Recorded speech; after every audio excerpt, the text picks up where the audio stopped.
नमस्कार। कश्मीरी पंडित कल्चर में मैं उज्जवल हांडू आपका स्वागत करती हूँ।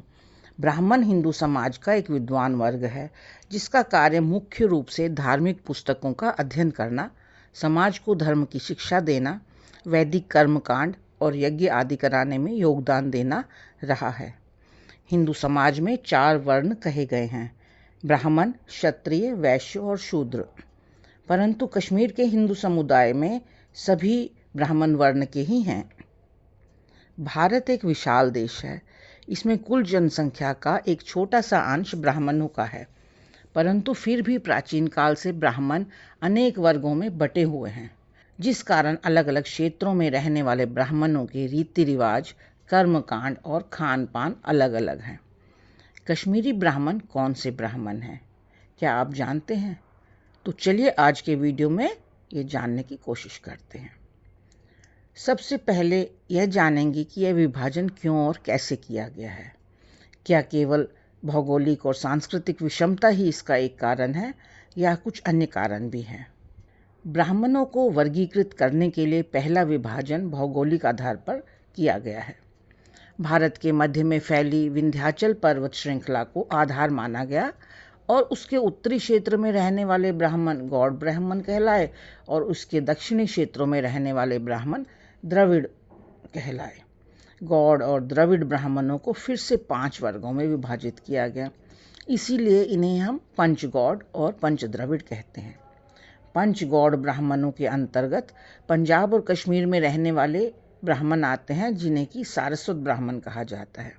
कन्नौज और अयोध्या के ब्राह्मण कान्यकुब्ज ब्राह्मण कहलाते हैं। हरियाणा, राजस्थान और वेस्टर्न यूपी के ब्राह्मण गौर ब्राह्मण, बिहार, नेपाल में रहने वाले मैथिली ब्राह्मण कहलाते हैं और उड़ीसा में रहने वाले उत्कल ब्राह्मण कहलाते हैं। इसी प्रकार दक्षिण भारतीय ब्राह्मण तैलंग, कर्नाटका ब्राह्मण, महाराष्ट्र ब्राह्मण, गुर्जर ब्राह्मण और द्रविड़ ब्राह्मण कहलाते हैं। इसी आधार पर कश्मीर का ब्राह्मण सारस्वत ब्राह्मण के नाम से जाना जाता है। मगर यह विभाजन यहीं पर समाप्त नहीं होता। अब किया जाता है एक और विभाजन, जो कि वेदों के पठन पाठन और उनके संरक्षण और प्रसार के लिए किया गया है। भारत का वैदिक साहित्य संपूर्ण विश्व का प्राचीनतम वाङ्मय है। इसकी विशालता को देखते हुए महर्षि वेदव्यास ने इन्हें 4 भागों में विभाजित किया, जिन्हें कि हम आज ऋग्वेद, सामवेद, यजुर्वेद और अथर्ववेद के नाम से जानते हैं। उन्होंने इन 4 वेदों के संरक्षण का कार्य अपने 4 शिष्यों को सौंपा।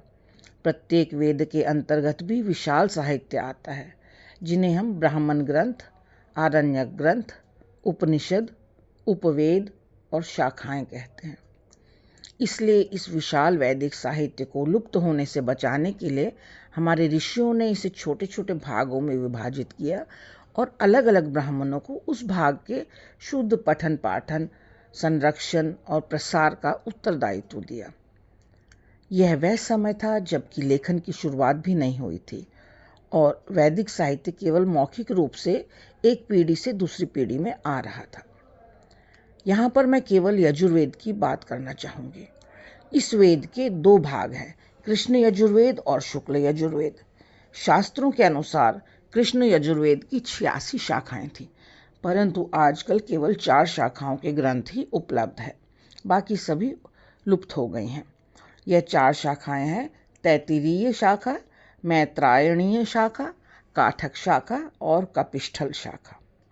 इसी क्रम में कश्मीर के सारस्वत ब्राह्मणों को प्राचीन काल से कृष्ण यजुर्वेद की काठक शाखा के पठन पाठन और संरक्षण का उत्तरदायित्व मिला।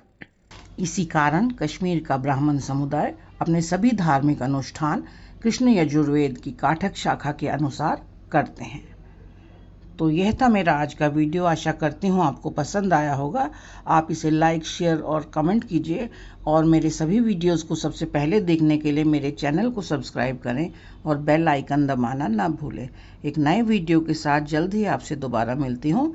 तब तक के लिए नमस्कार।